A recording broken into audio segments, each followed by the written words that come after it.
Selamat malam pemirsa, Anda menyaksikan Prime Talk, Tajam Mendalam bersama saya Rory Asyari. Mematikan bara sara, sebaran sara di Pilkada Jakarta menjadi topik Prime Talk malam hari ini. Isu sara masih membayangi Pesta Demokrasi Jilid 2 di DKI. Dinamisnya manuver politik di Pesta Demokrasi Jilid 2 di DKI Jakarta disusupi panasnya bara sara. Noda dalam Pilkada Jakarta pun disayangkan berbagai kalangan. Karena persoalan agama sepatutnya tidak dikaitkan dengan kegiatan politik praktis hanya demi memuaskan syahwat politik sesaat. Bagaimana mematikan bara sara di Pilkada Jakarta? Untuk menjawabnya telah bergabung dari luar studio PLT Gubernur DKI Jakarta Sumarsono. Pak Soni, selamat malam. Selamat malam, Mas Rory. Dan ada juga Kabid Humas Polda Metro Jaya, Komisaris Besar Polisi Argo Yuwono yang bergabung dari Mapolda Metro Jaya. Pak Argo, selamat malam. Selamat malam, Mas. Terima kasih telah datang atau bergabung di Prime Talk.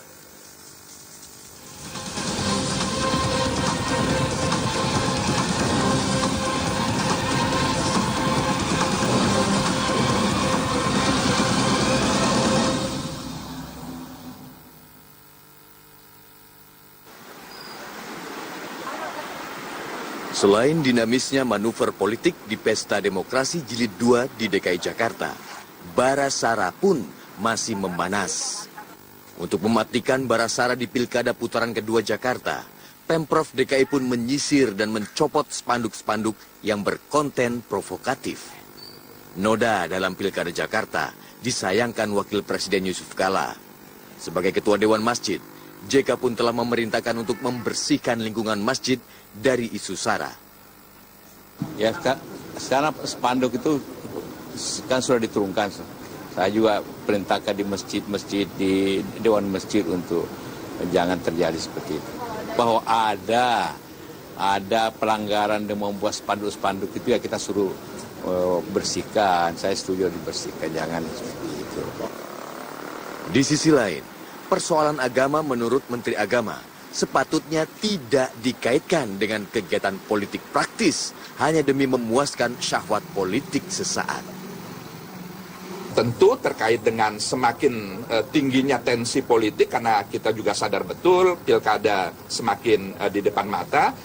Namun saya menghimbau semua kita untuk betul-betul menempatkan agama pada tempat yang sebenarnya. Pilkada tidak dikotori atau tidak dicemari dengan hal-hal yang justru menimbulkan konflik di antara kita dengan alasan-alasan agama. Jadi agama harus digunakan untuk hal-hal yang sifatnya promotif, bukan konfrontatif.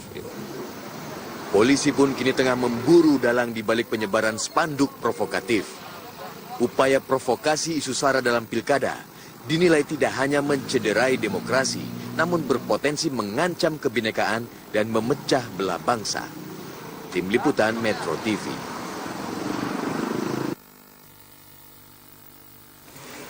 Kita akan mulai dialog kita malam hari ini. Saya akan ke Pak Soni terlebih dahulu. Pak Soni, apa saja usaha yang telah dilakukan oleh Pemprov DKI Jakarta untuk menertibkan spanduk-spanduk provokatif ini? Baik, terima kasih Mas Rory. Jadi ada dua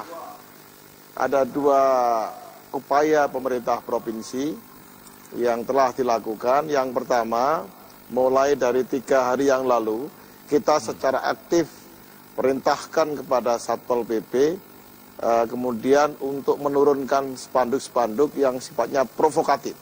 Ya, yang sebagaimana telah ditayangkan tadi. Dan hari ini, sampai hari ini, kita sudah mencapai 266 buah spanduk. Dan kita akan terus gencarkan operasi penurunan spanduk ini dengan 2 cara. Yang pertama adalah dengan melakukan pendekatan persuasif kepada tokoh agama, masyarakat setempat untuk menurunkan sendiri.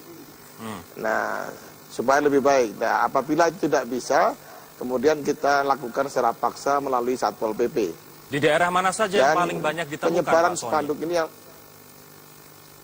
di Jakarta Pusat, yang paling banyak di Jakarta Timur ada 90 buah. Kemudian Jakarta Barat ada 59 buah. Jakarta Pusat itu ada 46 buah. Jakarta Utara 21 buah, kemudian Jakarta Selatan 43 buah, dan Kepulauan Seribu 7 buah. Baik. Pak Sony, apakah Dan ini walaupun treatmentnya sudah sekarang? 266 kita turunkan, Mohon maaf Pak Sony, Ya. ini agak sedikit delay begitu sambungan perbincangan kita dari studio dengan dari tempat Anda berada. Tapi yang ingin saya tanyakan adalah apakah sekarang treatmentnya, begitu Satpol PP melihat adanya spanduk-spanduk provokatif tersebut, langsung saja dicopot? ya saya kira itu sudah. Jadi yang jelas setiap kali kita melihat provokatif sudah indikasi berbau sara yang pertama. Yang kedua, spanduk tersebut ditempatkan di tempat yang dilarang. Jadi tidak pada tempatnya itu diturunkan. Jadi dua hal itu instrumennya, tanpa harus tanya sana tanya sini sebenarnya. Tapi untuk beberapa hal yang dekat dengan masjid, itu menanya dulu kiri kanan kepada tokoh atau pengurus masjid setempat untuk menurunkan. Ketika nggak bersedia, kita yang akan menurunkan melalui Satpol PP. Saya kira Baik. itu langkahnya. Anda menyebut pemasangan ini dilakukan oleh satu sumber, Pak. Apa indikasinya, Pak Sony? Bukan satu sumber, tapi pasti ada, kalau ada spanduk terpasang, pasti ada yang memasang. Pasti ada, kalau itu ada penggeraknya, karena spanduk-spanduk itu ada indikasi, hurufnya sama, layoutnya sama, hanya warna yang berbeda. Itu ada beberapa spanduk seperti itu, ada kemungkinan ada penggerak, ada oknum-oknum lah. Saya tidak bisa menyebut siapa itu, tapi ada oknum yang menggerakkan, memasang itu, kemungkinan besar tidak dari masyarakat lokal atau apalagi pengurus masjid. Bisa juga itu dari luar yang memasang. Karena saya cek beberapa pengurus masjid tidak tahu, kadang spanduk itu ya hanya suruh masang saja, kira-kira begitulah. Baik. Jadi Saya ini ada akan yang menggerakkan, saya kira. Ya. Oke, saya akan beralih ke Pak Argo sekarang. Pak Sony mohon ditahan di situ. Pak Argo, sudahkah polisi menemukan dalang siapa di balik pemasangan spanduk ini? Baik Mas ya, yang pertama bahwa dengan kegiatan operasi Mantap Jaya 2017 ini yang berkaitan dengan pilkada, tentu yang pertama adalah bagaimana membuat situasi kondisi ini adalah aman. Ya, Jakarta adalah aman. Jadi dengan adanya aman ini, tentunya kita setiap ada spanduk atau tulisan yang provokatif, itu nanti akan kita koordinasi dengan Satpol PP untuk kita turunkan. Ya, kita turunkan. Jadi yang pertama adalah menurunkan adalah konten-konten yang provokatif dan kemudian dengan harapan bahwa kita semua masyarakat biar aman di dalam pelaksanaan pilkada tahap kedua ini Mas itu. Sudah Dan ditemukan kemudian siapa dalangnya Pak Argo? Kita masih dalam pendalaman ya, penyelidikan berkaitan dengan kasus tersebut. Tentunya kita bersabar ya, dan polisi masih melakukan penyelidikan berkaitan dengan kasus-kasus yang ada. Tapi yang terpenting bahwa kita dengan pemerintah daerah menurunkan spanduk yang provokatif ini sehingga masyarakat merasa nyaman dan aman. Dan Sampai sejauh mana sampai dengan saat ini Pak Argo? Yang Mohon maaf provokatif Pak Argo, ini, sampai sejauh mana proses penyelidikan sampai saat ini berjalan?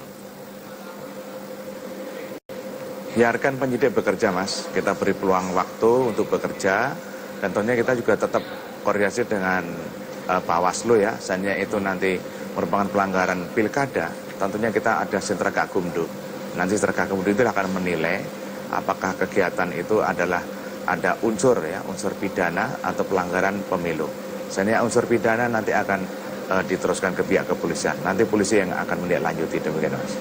Ini bukan masuk ujaran kebencian Pak Argo? Itu tentunya kita masih memerlukan suatu saksi ya, suatu saksi yang nanti akan kita minta keterangan dan kita masih kita telusuri ya, kita telusuri. Jadi kita masih menunggu ya, kita tunggu dan nanti akan kita mencari ya siapa yang membuat, siapa yang memasang. Tentunya membutuhkan waktu. Kita menunggu penyidik dalam melakukan penyelidikan untuk bekerja. Siapa saja yang sudah dimintai keterangan Pak dari para saksi ini? Ya tentunya kita masih mencari informasi ya.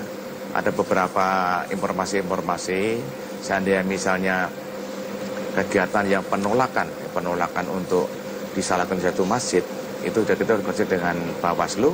Di situ sudah meminta keterangan kepada ketua RT dan yang lingkungan sekitarnya yang berkaitan dengan kasus itu.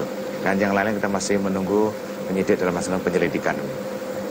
Baik, sambil kita menunggu penyelidikan yang dilakukan oleh penyidik, nanti saya akan menanyakan, ini ada surat pernyataan yang disodorkan oleh Ketua RT salah satu daerah di Jakarta yang meminta keluarga dari jenazah salah satu orang yang sudah meninggal, Ibu Siti Rohbandiah, untuk menandatangani surat pernyataan tersebut agar jenazah diproses secara layak begitu, asalkan keluarga tersebut memilih calon gubernur tertentu. Akan saya tanyakan nanti kepada kedua narasumber. Sesaat lagi tetaplah bersama kami.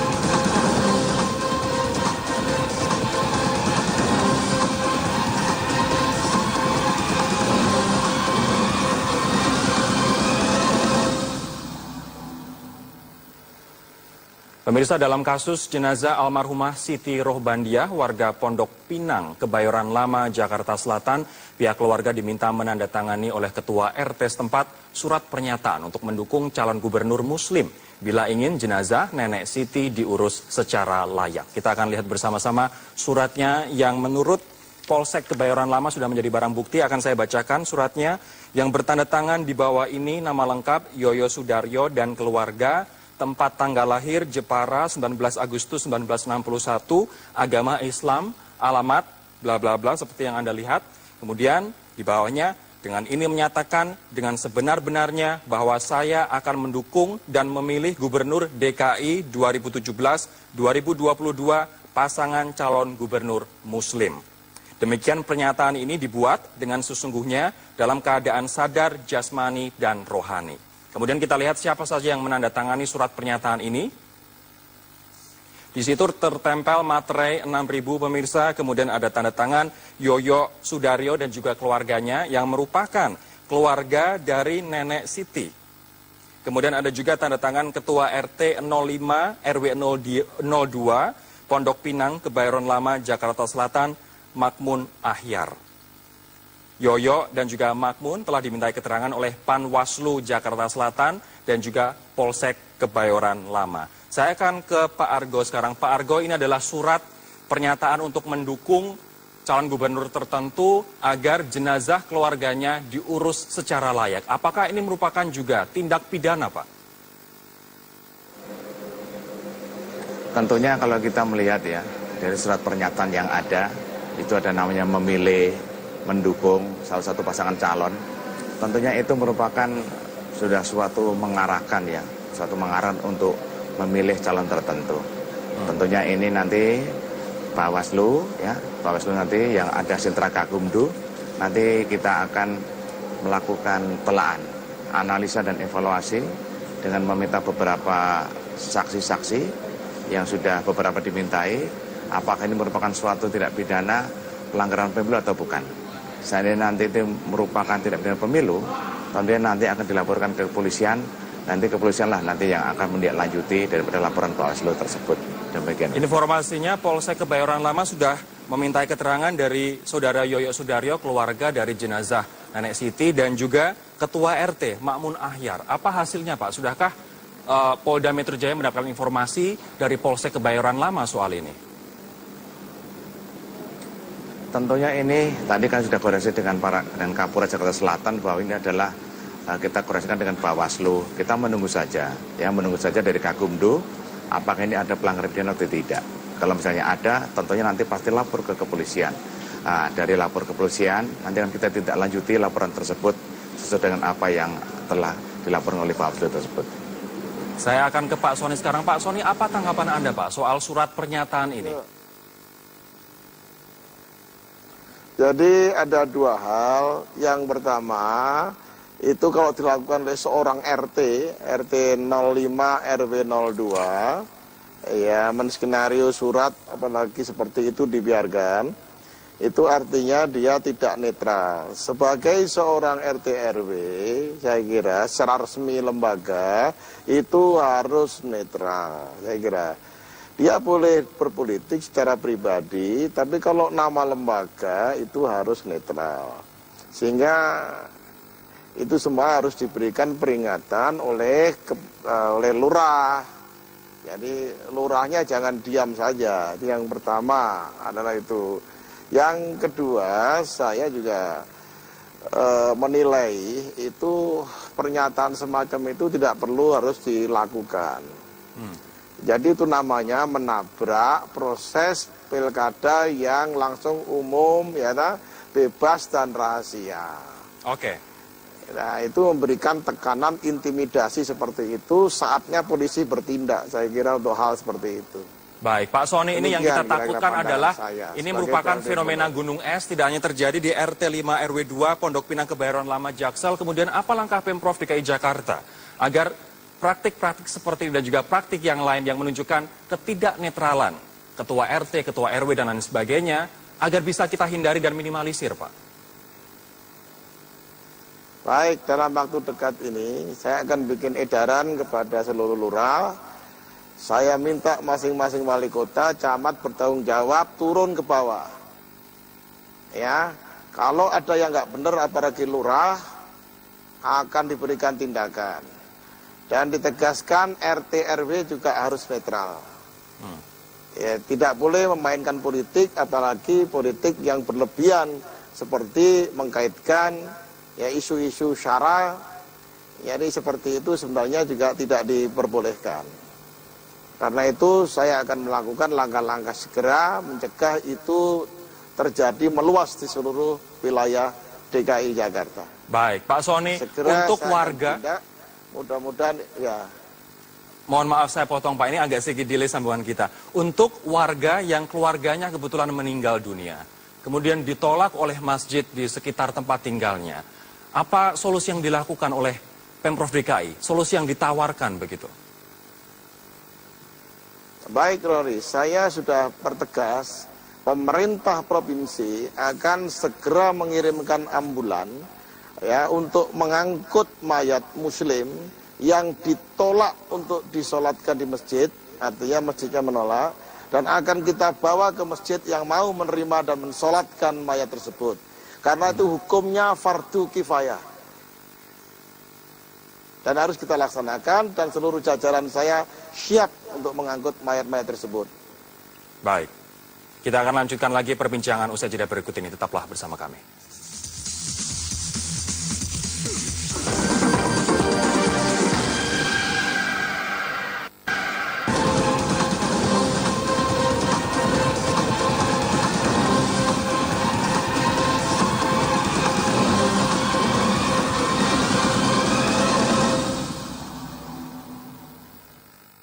Itu kan sesungguhnya warisan masa lampau ya pada abad ke-7 yang lalu. Waktu munculnya sektarianisme dalam Islam. Ada kelompok Khawarij namanya yang menyempal dari Ali bin Abi Thalib, khalifah keempat Rasyidin. Mereka memang merumuskan sebuah teologi kebenaran tunggal. Jadi yang di luar mereka salah. Itu yang menurut saya pandangan itu sangat sempit dan berbahaya pandangan itu.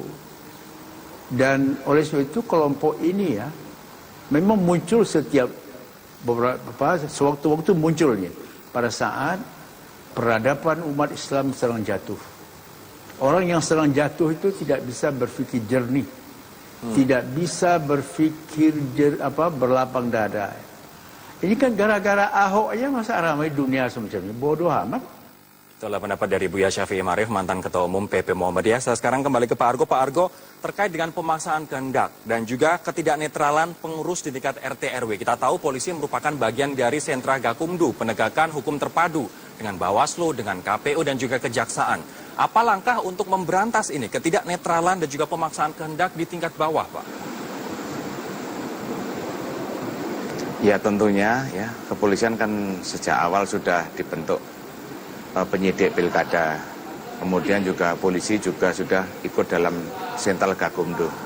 Tentunya nanti seandainya ada pelanggaran-pelanggaran pilkada yang dilakukan oleh masyarakat ya, nanti akan dilakukan dievaluasi di sentra Gakumdu ya oleh Bawaslu nanti. Nanti kita akan mengevaluasi, kita akan menilai, kita akan mengambil beberapa keterangan saksi. Apakah ini merupakan suatu pelanggaran pidana atau bukan, ya. Nah, tapi Pak Argo ini di atas semua. Dan yang kedua, baik, silahkan lanjutkan dulu Pak, silahkan. Yang kedua, jadi kita berharap bahwa untuk pilkada ini agar aman ya, agar aman dan damai di dalam pelaksanaan ini, tentunya berharap semua masyarakat ini untuk melakukan sesuatu sesuai dengan hati nurani, sesuai dengan aturan yang ada. Jadi tidak boleh untuk melakukan pemaksaan kehendak maupun memaksa orang lain atau menghalang-halangi orang lain untuk mengarahkan kepada salah satu calon. Ini semuanya ada suatu pelanggaran. Tentunya nanti akan kita tindak lanjuti nanti dalam Sentra Gakumdu, dan nanti kita sambil menunggu evaluasi-evaluasi yang dilakukan dan kita menunggu laporan daripada Sentra Gakumdu tersebut. Dan sudah ada laporan. Pak Argo, Anda tadi mengatakan ini merupakan penyidikan tindakan oleh penyidik itu. Oke, Anda tadi mengatakan ini adalah pelanggaran. Kami tunggu langkah tegas dari kepolisian untuk menyelidiki kasus-kasus provokatif ini. Saya sekarang akan kembali ke Pak Soni. Pak Soni, ini langkah persuasif Anda dikritik oleh mantan Ketua Umum PP Muhammadiyah Syafi'i Ma'arif karena seharusnya menurut Pak Syafi'i Ma'arif, Anda dan jajaran bisa secara tegas mencopot spanduk-spanduk tersebut tanpa kompromi. Nah, apa alasan dari langkah persuasif itu, Pak? Ini kita menerapkan manajemen merangkul. Kita kebijakannya tegas, semua spanduk harus dicopot. Ya, itu tegas. Karena provokatif dan sara. Nah, cuma caranya saja kan bisa secara di lapangan kita lebih yang cocok dengan situasi. Yang pertama, kalau kita bisa persuasif, kemudian mereka lalu sadar untuk bisa menurunkan spanduk sendiri, itukah bagian dari pendidikan politik yang baik, yang mereka menyadari kesalahannya sehingga mereka menurunkan. Yang kedua, kalau memang tidak bisa dan kita lalu paksakan melalui Satpol PP. Jadi prinsip inilah yang saya kira adalah menurunkan. Itu soal teknik saja di lapangan. Apakah warga sekitar terlibat, bisa Pak? kita jaga, ya, baik yang memasang maupun yang tidak, kita bisa tetap bisa jaga suasana. Saya lebih suka kalau mereka menurunkan sendiri. Pak Tapi Soni, tidak apakah mengurangi warga ketegasan kita untuk menurunkan itu. Apakah warga sekitar masjid-masjid ini dan musola apakah terlibat, Pak? Atau ada oknum di luar? Saya ingin minta penegasan sekali lagi. Jadi sekali lagi, sejumlah masjid yang kita hubungi, melalui observasi kita dialog, ternyata sebagian besar merasa tidak terlibat di dalamnya, dan bahkan malah menganjurkan kepada Satpol PP atau kepada kami secara langsung, baik melalui SMS maupun telepon, memberikan dukungan untuk menurunkan itu semuanya. Karena mereka merasa tidak benar dan tidak pernah nyaman. Karena menyadari masjid bukan ikut, masjid tidak ikut pilkada, gitu. Sehingga nggak perlu terlibat di dalam proses politik praktis seperti itu. Bapak-bapak, jadi terima saya kasih. kira sebagian besar masjid sebenarnya bukan terlibat dalam pemasangan spanduk ini. Jadi dipastikan bahwa ada penggerak, ada orang luar yang menggerakkan dan memasang-masang itu. Saya kira itu bukan karena inisiatif tokoh-tokoh agama setempat. Oke, kita akan tunggu langkah tegas dari polisi yang tergabung dalam Sentra Gakumdu bersama dengan KPU dan juga Bawaslu dan Kejaksaan Agung apabila ini memang digerakkan oleh satu oknum atau satu sumber dan ini merupakan pelanggaran baik hukum maupun pelanggaran kampanye dalam pemilu. Terima kasih sekali lagi Bapak-Bapak. Saya Rory Asyari, pemirsa, mewakili teman-teman yang bertugas mengucapkan terima kasih atas kebersamaan Anda di Prime Talk. Selamat malam, sampai jumpa.